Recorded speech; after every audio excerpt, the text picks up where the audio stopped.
we would find ourselves living that life of the salmon or of the grizzly bear or rabbit or elk or deer. So we've always understood that there's something to be gained and to be held from the animals. And we always are looking to pass this on. For the big picture of biodiversity in the West, that Hells Canyon Wallowa ecosystem is what holds all the pieces together, because almost every species that we find in the Rocky Mountains, we find in the Hells Canyon Wallowa ecosystem. These wild lands are the last vestiges of that deep connection between animals and the land and people.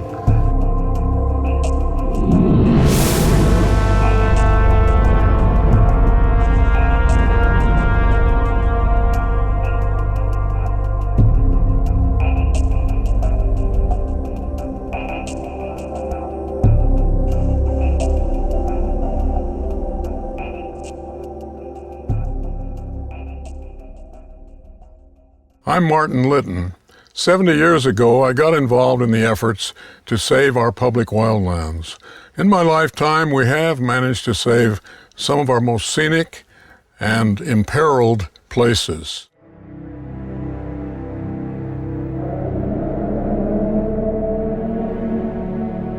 But these protected areas are becoming mere islands of habitat, isolated from one another by what we humans have done and are doing to the earth. Our national forests, wildlife refuges, and grasslands are simply given away for logging, oil and gas development, mining, and livestock grazing. Because of this, wildlife populations cannot migrate over their traditional ranges and are increasingly in danger of extinction. We must protect more public lands in ways that will reconnect these vital ecosystems and these migration routes. It'll take new energy, new individuals, a whole new generation of people dedicated to saving our wild public lands. If it hadn't been for people like Martin Litton, the Grand Canyon would have been flooded by 2 dams. Martin also prevented the construction of dams in Hells Canyon and helped establish Redwood National Park.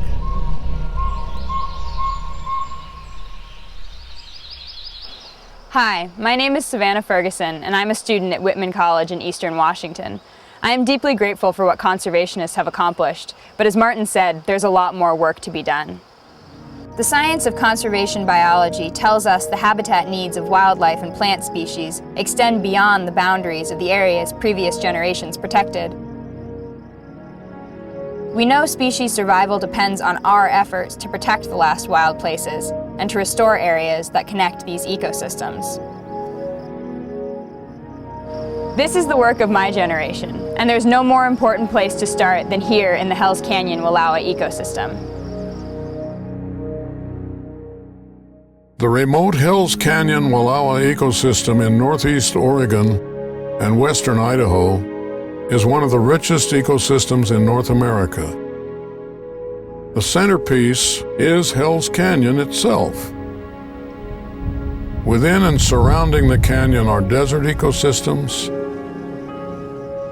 high alpine mountains, rimrock gorges, ancient pine forests, wild rivers, and rare native grasslands. The biodiversity of this region is stunning, and it needs strong protection. And when we talk about protecting biodiversity, we really want to protect several different levels of biodiversity. Most people think about species first, and you want to have elk, and you want to have birds, and you want to have fish, and you want to have wolves, you want to have all kinds of different species. But at a smaller scale, you also want to have genetic diversity. So within each species, you want to make sure that there's a diversity of genes. And at a larger scale, we want to protect landscape diversity. So different types of landscapes that support different types of species. And the Wallowa Hells Canyon landscape or ecosystem is a unique ecosystem.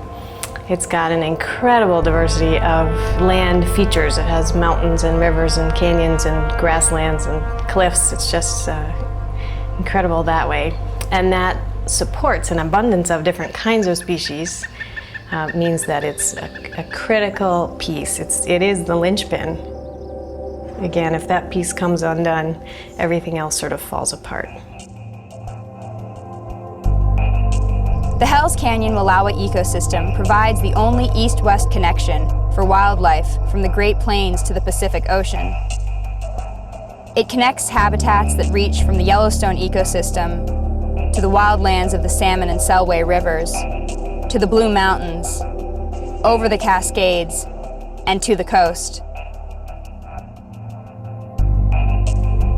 By protecting these wild habitats and maintaining and restoring existing corridors that connect plant and wildlife migrations, we can ensure long-term recovery of threatened species, as well as our own connection with wild country.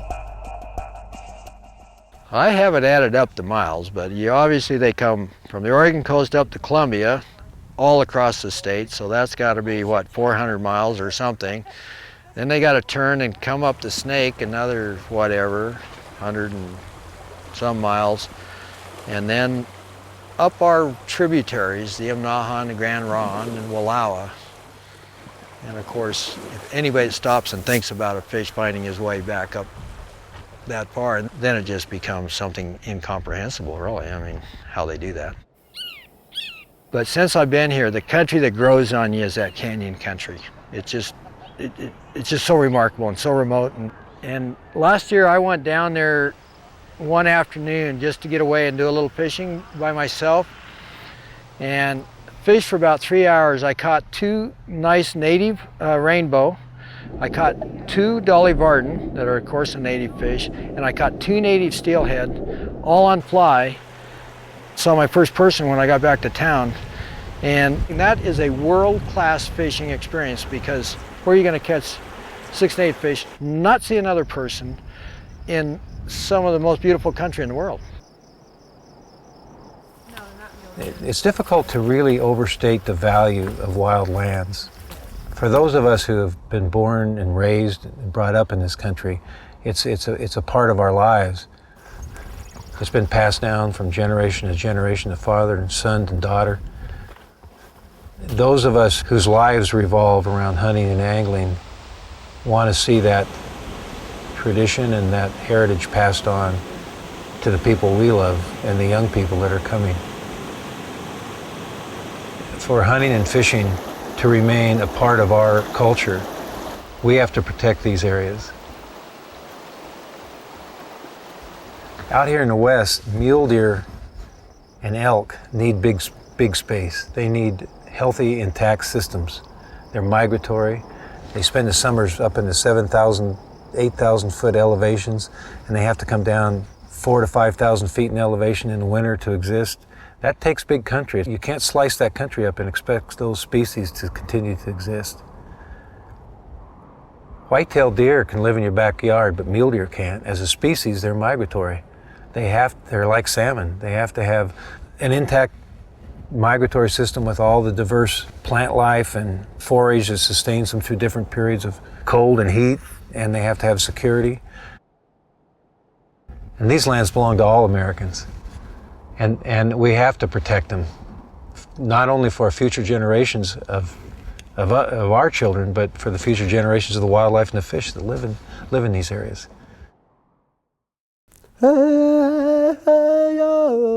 This is what we dance for.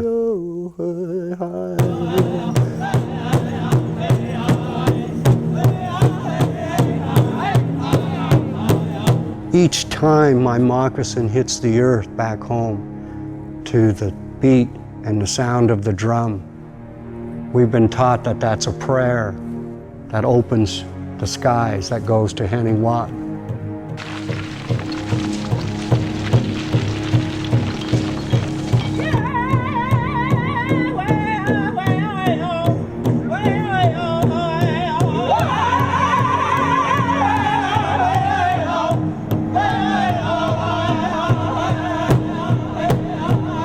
Each time we dance, it's not for ourselves, it's for what has taken place, what has been sacrificed.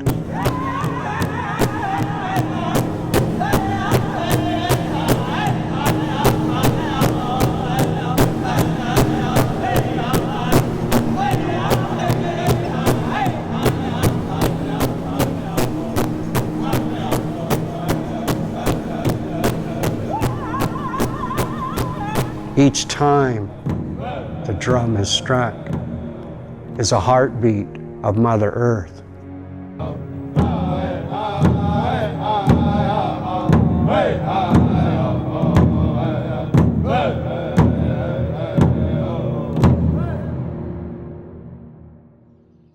Most of the public land in this region is managed by the United States Forest Service, mainly for single-purpose uses such as grazing and timber extraction. These practices fragment ecosystems and destroy functional landscapes. Our best hunting opportunities and fish habitat remain in public wild areas because the habitat has not yet been destroyed. Wild areas also supply most of the West with clean water. These benefits are just some of many reasons wild areas need to be protected and managed for their long-term sustainability. While the Forest Service is slowly coming around to this principle in Hell's Canyon, Congress won't appropriate sufficient funds for the protection and restoration of these crucial habitats until we, the public, demonstrate our commitment to the preservation of wild lands. If we want to save places like Hell's Canyon, we need to demand that government agencies manage on an ecosystem basis and that Congress provide the money to support this work. We need to take action now for many reasons, not the least of which is that the American West is losing native grasslands on public lands at a rate of more than 6 square miles a day. The cause is invasive weeds that destroy plant diversity and food sources for a host of species. Hell's Canyon is nearly 50% grasslands. When the Forest Service allows thousands of cattle to graze on these steep slopes, on hot, dry inner canyon slopes, in the meadows, in the streams, when it keeps open thousands of miles of off-road vehicle routes and roads, all it's doing is saying, come on in, invasive species, and when they come in, the native grassland community leaves.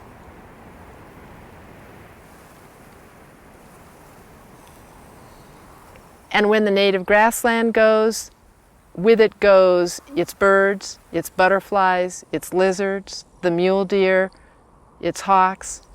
We lose a piece of the nation's heritage that's almost gone. What you see down there is a fence line. Everything to the right of it is currently being grazed by livestock. And it's brown. Wherever it's brown, you're seeing invasive, exotic, annual grasses. Everything to the left of that fence line hasn't been grazed for 21 years. The slope is green. It'll be green all season for wildlife. It'll still be good food all season. Noxious weeds and other invasive weeds have established due to the grazing. And now the ATVs are coming in and spreading them even farther. That as ATV use continues to grow in popularity, which is going to do, the Forest Service is not going to be able to keep them to the roads as they're supposed to. And noxious weeds and other invasive weeds are just such a huge threat right now, and they're in Idaho. Like yellow star thistle and knapweed, it's all over Idaho and all over Montana, and it's just a matter of time before it's going to come across the canyon if it's not well managed, and into not only destroy the native habitat in Hell's Canyon, but also then spread into the agricultural lands in Oregon. And counties outside of public land spend incredible amounts of money trying to curtail invasive, noxious weeds. It's an incredible amount of money. And it seems like just keeping this area healthy would be a lot more economical. All the good native grasslands in Hells Canyon need is care and protection from what we know will remove them. Off-road vehicles, weeds from carried by and spreading from roads, and livestock grazing and clear cutting. We know that'll drive the natives out, and they're replaced with the equivalent of asphalt as far as native wildlife goes. The continuing loss of native habitat in Hells Canyon should ring alarm bells everywhere, but Congress is actually cutting the Forest Service budget for weed eradication and habitat restoration, despite the fact that restoration work benefits the local economy by creating new jobs. Protection is very important. We do need to protect all the grasslands that are intact there. The problem is that not all of the grasslands have been protected in the past. They've been destroyed. So how do we restore them then? How do we get those grasslands back? The first step is to have the seed available to be able to plant the seed there that needs to be back. And that was my role here. I went out, got the grasses from the forest, replanted them in small acreages like this, harvested the seed, made it available to the commercial growers so that they could produce more. When I originally established this field, it was covered with cheatgrass. This field had been totally denuded of native species. Now it's basically entirely native species. This grass is blue bunch wheatgrass. Grows on very dry sites. This is Idaho fescue, Festuca idahoensis. When I first started this project, a lot of people were skeptical. They said, well, no, the native grasses can't be produced. You can't do that. And it was obvious to me after a few days, they germinated well and they grew well and they're relatively easy to harvest. Commercial grass seed growers can do it if they get the money. If they get the money from, in this case, federal government. It needs to step up. It needs to say this is a priority. We need to produce these grasses, and let's pay the people who can grow them to do it. Forest roads present another urgent reason for restoration. Since the 1950s, the U.S. Forest Service has built more than 360,000 miles of roads, mainly for logging and fire suppression.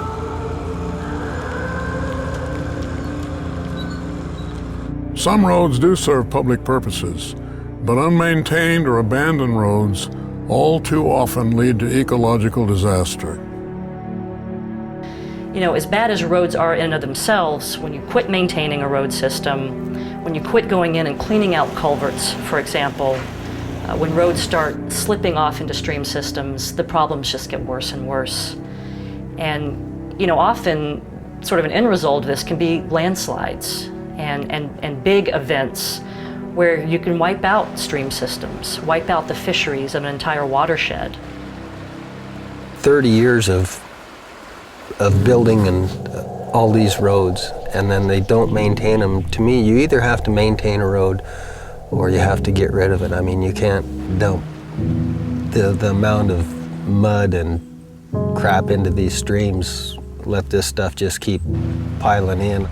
I've lived here all my life, and I've seen how the fishing has declined over the years. Early 60s, 70s, when I was a kid running around here, you could catch fish in every little stream there was, and now you have trouble catching fish, and I want to bring my grandkids out here and catch a whole bunch.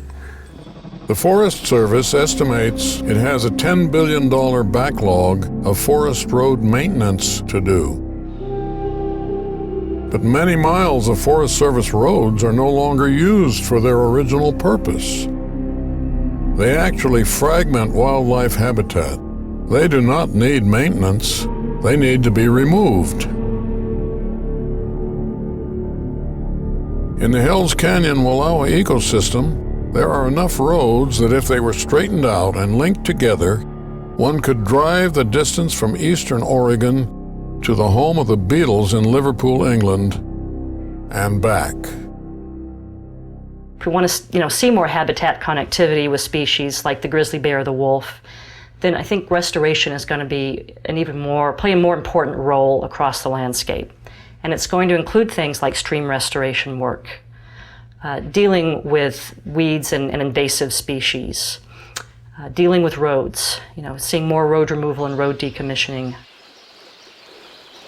Just across from Hells Canyon, the Nez Perce tribe is working with the Clearwater National Forest and local contractors to remove failing roads from the landscape. Well, when I first started coming from a timber-based community, it kind of stuck in my craw. And then the first obliterated road I discovered was the opening day of hunting season when I pulled up to my favorite hunting road, and it's gone and stacked full of brush, and I was pretty upset. Well, the roads that we're standing on right now that were built in the 50s were built with log culverts and slash crossings in some cases, and 50 years later those crossings have completely collapsed and the roads are actually functioning as dams, and the fish can't migrate up to what would have been primarily rearing habitat.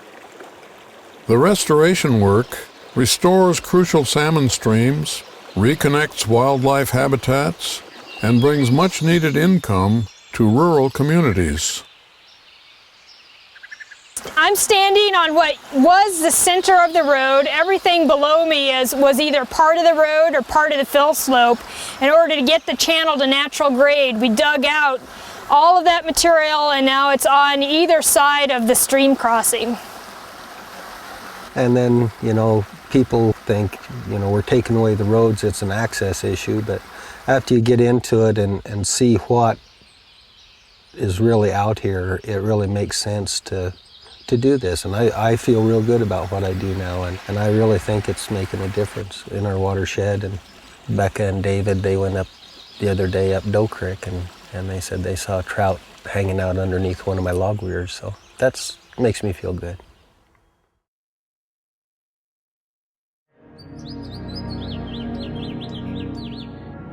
Is the ancient homelands of the Nez Perce.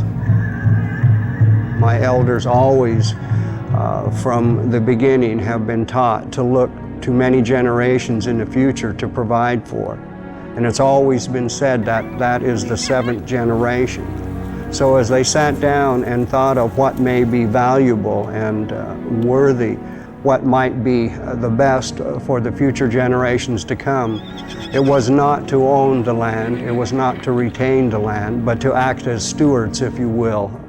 And we are now on the threshold of the seventh generation, realizing and enjoying what was held and thought of at that time.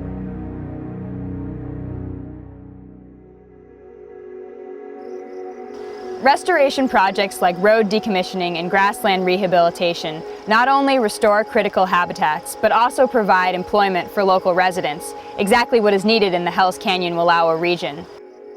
But not all restoration projects require continual human action. Some only require our permission. After a 70-year absence, wolves were reintroduced to Yellowstone National Park in 1996 due to the efforts of conservationists. The return of this keystone predator is literally reshaping an entire landscape. Prior to the recovery or the reintroduction of wolves back into the park, over a period of many decades, willows, cottonwoods, and aspen, the young plants that would come out of the ground, could never get more than 2 or 3 feet in height. They were continually being nibbled off or being eaten by elk primarily. With the reintroduction of wolves back into the park, we have begun to see a recovery of streamside plant communities, initially in the willows, and the willows are doing probably the best right now of many of the woody species. It started out slowly, it was very patchy initially, but it's becoming more widespread as time goes on. We're also beginning to see now cottonwoods for the first time in probably 60 or 70 years growing above the height of elk that is getting up 6, 12, 15 feet in height. And that hasn't happened for many, many decades. So there's a very strong shift taking place in the streamside plant communities today with the re-entry of wolves back into the northern Yellowstone ecosystem. What we're looking at now is the ecology of fear, where we think the elk are more fearful and they're moving around more, and they're not spending as much time in some streamside areas because these are riskier due to barriers to their escape if they get attacked by wolves. Plus they can't see as well in some of these streamside areas. So now we have more plants growing along streamside areas because elk are moving again and not hanging out as much in these valley bottoms. This gives us more shade onto the streams, so this is good for fish in terms of cooling the waters. With this new growth of vegetation in the streamside areas, we have beaver moving back. With these new beaver ponds, we'll have an increase in waterfowl and birds. We'll have more habitat for river otter. There'll be better habitat for aquatic insects. Wolves also prey on coyotes. With the decreased number of coyotes, we'll have more small mammals, which will mean that we'll have more food for birds like eagles, hawks, and also more food for the foxes, which prey on small mammals. Fewer coyotes also means more pronghorn antelope, because the coyotes are seriously suppressing the antelope population. So as we can see, the wolves affect the entire ecosystem. It's not just their primary prey, the entire food web is connected, and the wolves are on top, the keystone predator, and these effects ripple down through the system and affect a wide variety of plants and animals. And we think the entire biodiversity is improving, increasing, and changing, and will change in the future. The presence of wolves may be a requirement in many ecosystems for recovery, and not just a luxury of having them around because we love animals. They're really important. With regard to Hell's Canyon, wolves are coming to Oregon, and they're going to probably come through the Hell's Canyon Wallowa route.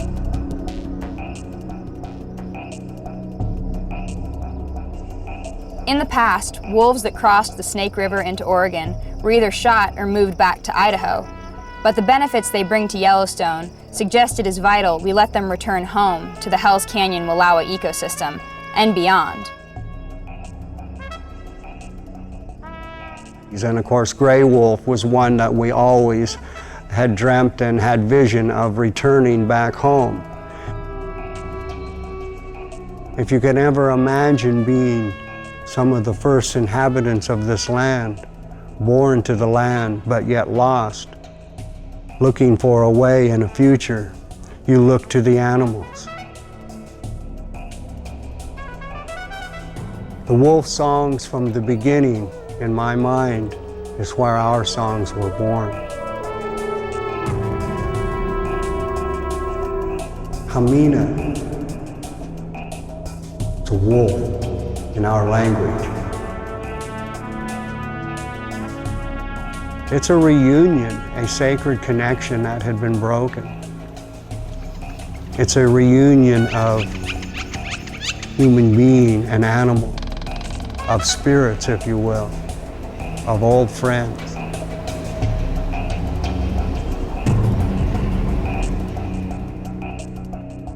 We are in a transition from single species management of natural resources to more inclusive management strategies incorporating entire ecosystems. We are learning that the health of each of the parts determines the health of the whole landscape, but true ecosystem management is not yet universally practiced. There are still interest groups aggressively agitating for a return to single species management. That's where strong, visionary conservation organizations come in. The Hell's Canyon Preservation Council was formed in 1965 to stop the construction of more dams on the wild Snake River. The Preservation Council succeeded. The last 2 dams were never built, but challenge after challenge followed. Well, the Hell's Canyon Preservation Council has been huge and indispensable. Their role when we were fighting to stop the dams was huge and indispensable. They furnished so much of the grassroots power and fact-checking and finding and passion behind the whole cause, without which you can't win any conservation battles anyhow. I'm glad that there's something remaining and we haven't dammed up the entire river. There have been plans for dams the whole way down, and if that was the way it was today, things would be totally different. My life would be different, and I think that would be too bad.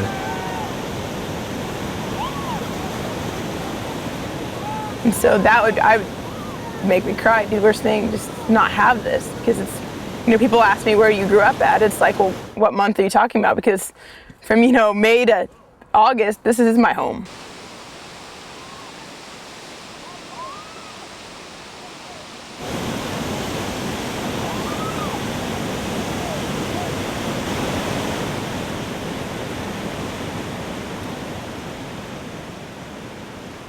Today, the Hells Canyon Preservation Council focuses on biodiversity.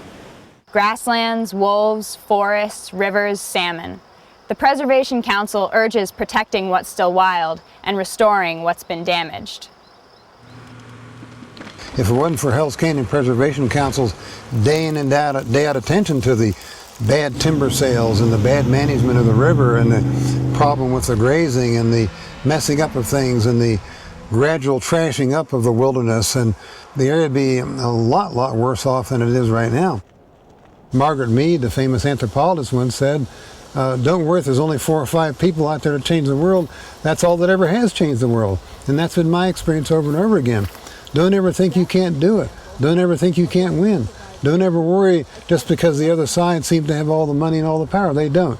You have power too. And that's the whole history of American conservation. That's the whole history of all these places. There's small bands of people loving a place, determined to do something about it, not listening to everybody who says they can't do it, and going on and doing it anyhow. Oh yeah, nice fish. Oh man, beautiful fish. Well, I think my generation is just barely beginning to kind of appreciate it, because we grew up here, and so we did naturally take it for granted. We didn't, and we went with our parents to the mountains or to the rivers. Probably, what do you think? A 50-year-old fish, probably? Really? You know, something like that. Yeah. And, you know, my peers are, some of my best friends are, you know, cattle rancher daughters, and one of my best guy friends, his dad logs, and so it's like I'm going to be looking those people in the face and telling them, you know, we need to save Hells Canyon and places like that. You know, if it's up to us to make the difference. We can't expect our elders in the community or in the world actually to sit there and do it for us. We have to do it ourselves.